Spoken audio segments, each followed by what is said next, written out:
So, why are we here? This is why we're here.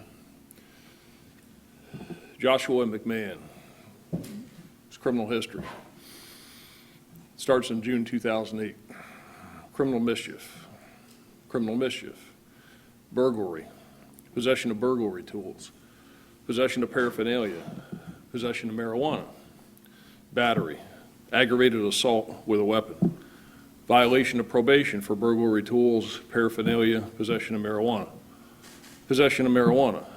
violation of probation for burglary, burglary of a structure, robbery with a firearm, armed burglary, violation of probation for robbery. And he just got out of the Florida Department of Corrections State Prison in October of 2014. So Justin Lewis, he starts as a juvenile with battery and resisting arrest. As an adult, criminal mischief, disorderly conduct, driving with suspended driver's license, violation of probation, carrying a concealed weapon, a firearm, burglary of an unoccupied conveyance, disorderly intoxication, resisting arrest, battery, felony battery, violation of probation for battery, aggravated battery, and he got out of the Florida Department of Corrections State Prison in July of 2014. These are just a couple of thugs who happen to be on the beach. This isn't about spring break. This isn't about just beach goers. This isn't about just good, upstanding citizens enjoying themselves on a summer afternoon or a spring afternoon in sunny Pinellas County. This is a couple of thugs who decided they were going to get in a fight after they'd been drinking and then fight with a deputy sheriff. And Sergeant Bingham did what he needed to do to protect himself and the others out there. And he handled that situation extremely well, given the circumstances. We're fortunate that he wasn't hurt and others weren't hurt as a result of their actions. This is about McMahon and Lewis and what they did wrong, pure and simple. And when Sergeant Bingham tried to break that fight up, and McMahon didn't listen to him, and Sergeant Bingham used appropriate techniques to try and take him into custody. And you're dealing with a guy, it's a hot day on the beach. The guy is sweaty, he's covered in beer, he stinks, and he's got sand all over him, and you can't grab a hold of him because he's trying to get away. So what Sergeant Bingham did was to use appropriate pressure point techniques on his jaw. He started spitting back at him and started resisting him, so he took him to the ground. And he's surrounded by a crowd of 200-300 people. By the way, very few of which came to Sergeant Bingham's aid. And Sergeant Bingham then got on the radio, and with just over 2 minutes after Sergeant Bingham was able to get on the radio, which is probably about halfway into the fight, is that other deputies were on the scene. So there was other personnel in St. Pete Beach. Sergeant Bingham was working an off-duty detail out there to supplement the existing staffing in St. Pete Beach, and that's how we staff it during the peak periods on the beach. And when he called for help, deputies were there within about 2 minutes. But this is what cops do. This is what happens. And not every time you're going to encounter somebody are you going to have backup. Not every time you encounter somebody you're going to have a lot of people with you. And so you got to do what's necessary to protect yourself and others. And when you got a big crowd and you got somebody who's fighting, is that you got to take action. And that's what Sergeant Bingham did. And as he went to take that action, he was, as you all have seen the video, met with active resistance. And he responded appropriately to deal with that active resistance to take these guys into custody. And then after he's trying to take McMahon in custody, you all saw what Lewis did, is that he came after Sergeant Bingham. And he pushed him back, and thankfully was then able to get him on the ground and hold him there till the other deputies came. So, you know, I understand why this is, quote, gone viral. I understand that. But you know, this is not that unusual of an occurrence. These things happen all the time. Is that police officers and deputy sheriffs encounter people who are not compliant, who do resist, and who do want to hurt them. And they do everything they can to keep from being hurt and protect the public. And at the same time, they have absolutely no desire or no intent to hurt these people who are trying to hurt them. But they got to protect themselves. And that's what Sergeant Bingham did. And he acted appropriately. He acted within policy. And there'll be no further investigation of this. As far as I'm concerned, it's a done deal. It's a closed matter. And I'm just thankful that he wasn't hurt, nobody else was hurt because of these thugs who have a long criminal history. If somebody wants to ask questions about it, is that why are these guys out on the street, and why are they not getting the message that don't come to our beaches and wreak havoc and engage in this kind of conduct? The Postcard Inn on St. Pete Beach, and I've been out there several times, and every time that I've been out there, it's the same type of crowd.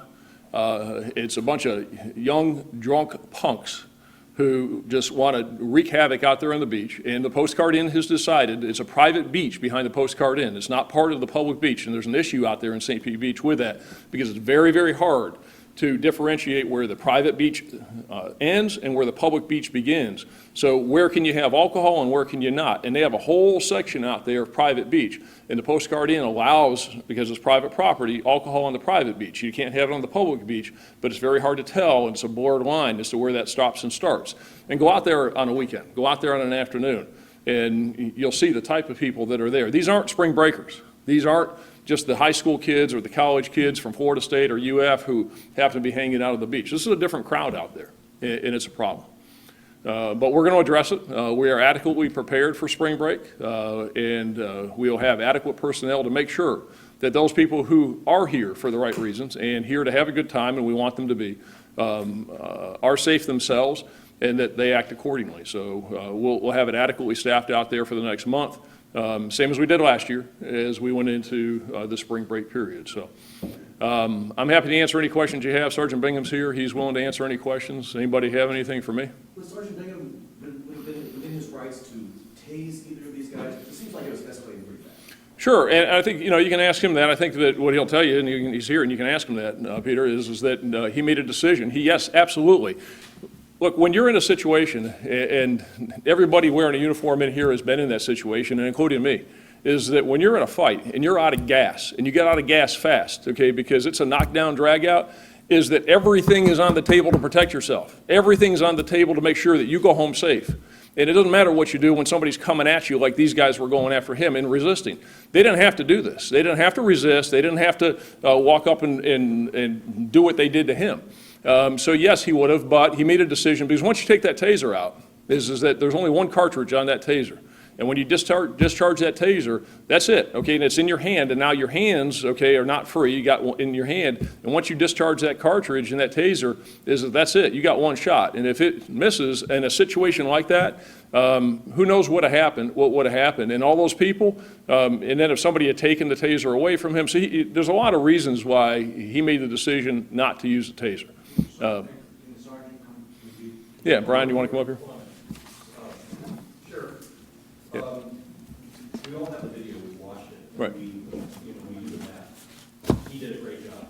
Right. The question I think that everybody's asking, and a lot of people have raised, even the people who we spoke with who were on the beach at the time, was he radioed for help.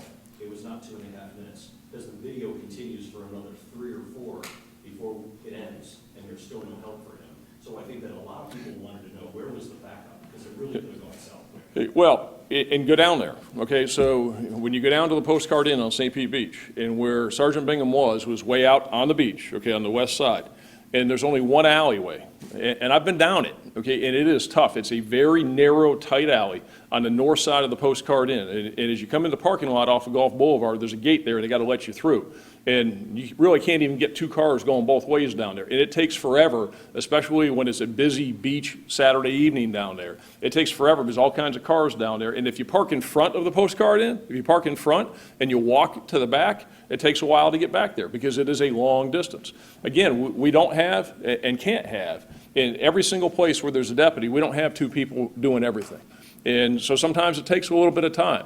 But from the time, and we're using the radio traffic time, and from when he got on the radio, and he didn't get on the radio right away. He got on the radio, and you can see on there when he calls out, and then when the deputy showed up. So according to what our computer-aided dispatch and radio time show, it was about 2 minutes and 20 seconds before somebody was there after he got on the radio and called. Now, when they got on the radio and said they're there, were they 15 feet away or 15 yards away? I don't know that. We're going by, what they called out on the radio. But at the end of the day, we had other deputies there on the beach. They were all responding to other calls. Some were in service. But as soon as he got on the radio, people started moving in that direction. And you're never going to have a situation where you've got several deputies responding to absolutely everything. And he was out there patrolling on the ATV, and we can't have 2 and 3 and 4 all the time. Again, as we're now getting into spring break and we know we're going to have larger crowds, with it, we do have a plan in place to make sure that we do have beefed up personnel out there. Sorry. Go ahead, Ron. Do you mind just explaining, for everybody who saw the video, you know, the suspect's back is to the camera that has been most visible out there. Could you just describe what actions this suspect was taking towards you and why you made the choices that you did to keep him at bay? I will, but before I answer any questions, I'm going to make a statement. I want to say that I appreciate the overwhelming public support for simply doing my job. I routinely answered a simple call for help. I am extremely fortunate and proud to be a part of a well-led and well-trained department of skilled and professional deputies. We all prepare diligently with the same goal in mind. Our goal in law enforcement is to enforce the law with a minimal amount of force and a maximum amount of professionalism at all times and under any circumstances, so that victims, officers, and offenders can all return safely to their families.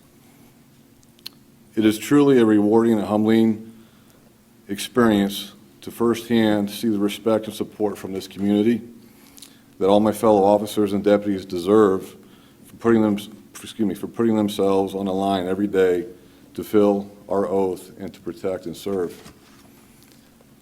There are countless officers and deputies across this country who have done far more than I have and continue to do so on a daily basis to deserve your recognition, and thank you. To answer that question, and I'll try to be as detailed as I can and try to go through the whole thing at one time. What you didn't see when that video started was that there was a large crowd of probably 100 to 200 people that had gathered on the beach, and I was approaching on the ATV. There was probably 20 to 30 people that came running towards me, flagging me down that there's a large fight taking place. Just as I got there, I was able to get off of my four-wheeler and look about 20 yards in front of me and see about 15 to 20 people fighting. And there was 2 groups. One had Mr. Lewis in it, one had Mr. McMahon in it. I had very little time to sit and contemplate and decide whether or not to call anybody or to go ahead and assess the situation, try to keep other people from getting hurt. So I acted instead of waiting. I went out there, I saw the primary 2 aggressors. Mr. McMahon was the closest one, and I attempted to get him out of that situation to try to de-escalate it. The issue of the taser was brought up. Could I have deployed that right then and there? Absolutely. But my main goal was to control that crowd. I have 300 college kids that have been drinking. If I pull out a taser, they're not, number one, not going to know it's a taser. They're going to see something that looks like a firearm pointed at their direction. Now I have a huge crowd of hysteria on my hands, and that's not a good thing. My main goal was to control that situation. So, as the sheriff said, in an excited state of delirium, where if I were to get knocked out or the taser would have gotten knocked out of my hand, who knows what would happen with it. It could have been turned on me, and now that's a totally different situation, or even someone else. My main goal is to protect everybody and to maintain control of that situation. So I made the conscious decision to keep that taser on me. That was the safest place for it. I attempted to take Mr. McMahon out of that situation. Again, the natural surroundings, the sand, the water, the sweat, the beer, the blood that were all over him, I couldn't control him right away. He was in an excited state. When I tried to pull him away, he turned around and he swung and he hit me. That's fine. I can still maintain control of that situation. So I used the best technique that I had, which was to maintain control through a pressure point technique. I applied that to his jawline, and I was escorting him backwards. And while I was doing that, I was trying to tell him to calm down and relax. Again, he's excited. I doubt if he even heard a word I said. At some point in time, that's when he spit in my face. Again, that's another felony that took place. Now I have to go ahead and I have to fix this situation. It's now getting out of control. My back is turned towards everyone else. So the best thing that I can do, is to put him on the ground, put him under control. I had one person out of the situation, now I can deal with the next. And hopefully when I have the first person under control, now I can slow things down a little bit. I can get on the radio and try to communicate. Again, those videos are unfair because you can't hear anything that's taking place. I have an earpiece in my ear, and when I did communicate with dispatch, I couldn't hear what they were saying, and I know they couldn't hear me. All you could hear was the kids yelling and screaming. It was almost pointless to actually even really try, but we did. Thankfully, dispatch was doing their normal great job. They knew who I was and where I was at. They went ahead and silenced the radio in case I needed it. At that point, I knew my backups were coming. I knew patrol was in the area. Sergeant Langlis was right down the street taking care of other issues. The CAD system, if you want to pull it up, can show that those guys were slammed that day from call to call to call, both prior to that incident and throughout the night afterwards. I knew they were coming. They were excellent deputies. I knew they were on their way. I knew what they had to deal with. There was probably 20,000 kids at PCI and all their vehicles and everyone walking and coming and going. They had a lot to negotiate. And once they got past PCI, now you're standing on the beach, and what do you see? 300 kids making a barrier. You can't see me because I'm down on the ground dealing with the other two subjects. So again, that's another obstacle they had to deal with.